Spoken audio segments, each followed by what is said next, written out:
This is the Essential Review 2018. We'll be breaking down all the biggest stories from Leeds campus to all around the globe. Earlier this year, we spoke to Hussein, a student here at Leeds, who was threatened with deportation. In September 2015, Hussein fled his home in Iran and arrived in the UK as a refugee almost a year later.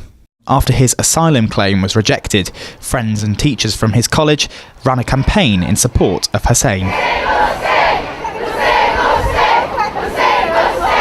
My father was in a different politics in Iran, which the Iranian government is against it. So they executed my father when I was 5-6 months old.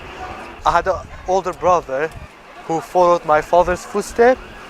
So it was end of 2015. We were in home, and then the government just came in. They break the window, break the door, break everything. They took my brother away. So after a week, we didn't hear anything from him. We didn't know, is he still alive? Is he in prison, or what happened to him?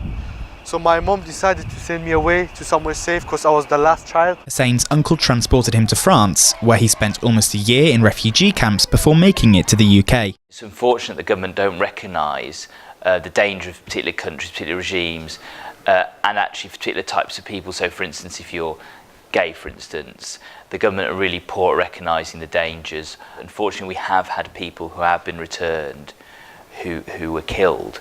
I believe if I go back, I will, get executed or go to prison forever. Who don't want to be with their mom, or which mom don't want to, don't want their child? That's the thing. But I mean, that's the thing. I can't go back. If I could, I would. Today, a judge in Bradford ruled against the government, granting Hussein the right to stay in the UK. The Essential contacted the Home Office to get a response, but we were told their press office only deals with mainstream media. Leeds students took to the streets to protest a talk on campus by the Israeli ambassador. On Wednesday the 14th of November, JSOC, Leeds University Union Jewish Society, invited the Israeli ambassador to the UK, Mark Regev, for a Q&A session on campus. The talk was protested by the Palestinian Solidarity Group. All Palestinians! We are all Palestinians! In a statement released alongside several other university societies, they criticised the union's decision to allow Regev onto campus, accusing the union of enabling and normalising Israel's system of oppression. But JSOC defended the decision to hold the event. In a statement, they said they were proud to welcome Regev onto campus and to have held a positive and productive discussion. The Essential also spoke to protesters and people who attended the event to find out their opinions about free speech on campus. We believe that there should be free speech on campus. We are practicing our free speech to protest, peacefully assemble, and to convey to him how we feel about his presence on our campus. I definitely think that everyone in life, and definitely on the university campus, should have the right to freedom of speech. And I think what was a shame that happened today is that all these people were clearly very passionate about the issue standing outside, but actually the main discussion was happening inside the room. The Essential went to London Pride to speak with charities to see what work they're doing with the LGBT+ communities. Pride in London is not just a celebration, it's a great way to educate yourself. We have tools like PrEP, which can prevent people from catching HIV, and tools like U=U, which stops it from passing on from someone who has it. And actually, the less we talk about this stuff, the more dangerous it can become. You were in the parade then, what was that like? It was amazing. In 47 years, there's never been a bisexual float.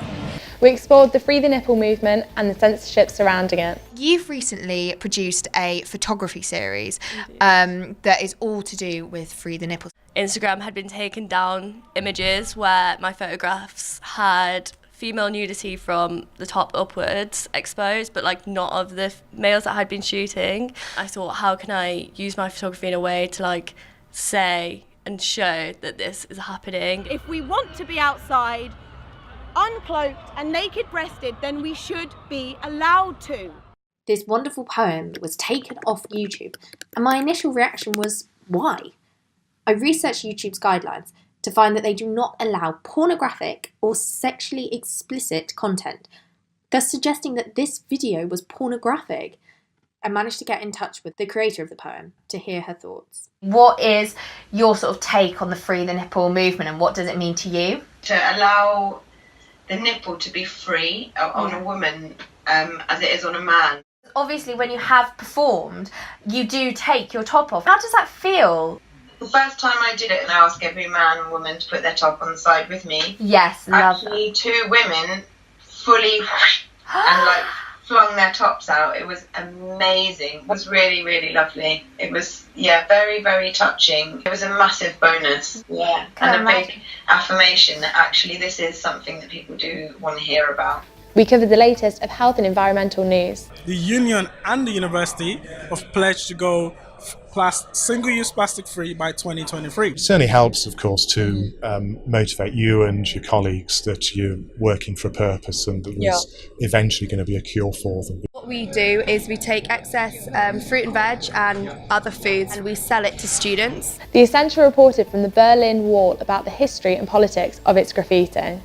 Days after the Berlin Wall began to fall, artists painted on the eastern side of Potsdamer Platz before East German border guards removed the art. Gunther Schäfer says this decision led to worldwide backlash and provided leverage for him and a small group of artists to get permission to paint what is known today as the East Side Gallery. We created the largest open-air gallery worldwide, and this was not a plan, but it happened. The artist says his mural, a fantasy flag combining the German and Israeli flag, acts as a symbol of peace and togetherness. The design refers to historic events which took place on the same date in different years, the night German Nazis attacked Jewish people and property, along with the fall of the Berlin Wall.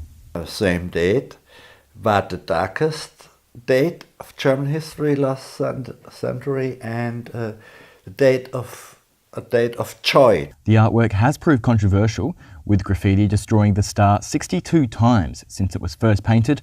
If I remove immediately, then I would create a wrong illusion about the society. Gunther says he believes today's German democracy is strong enough to overcome those who spread hate, like the ones who graffiti his mural. We asked politicians from across the political spectrum the essential questions affecting students.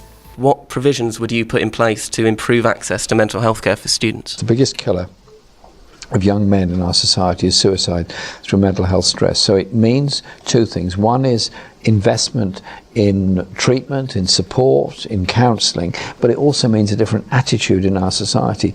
Stop making jokes about people going through stress, stop making jokes about mental health, recognise it is a condition you or I could suffer from and recover from. There are over 1,000 Jewish students on this campus, many of whom have left the party over abuse perpetrated in your name. Do you think your Labour Party is a safe place for Jewish students? Absolutely a safe place for all students.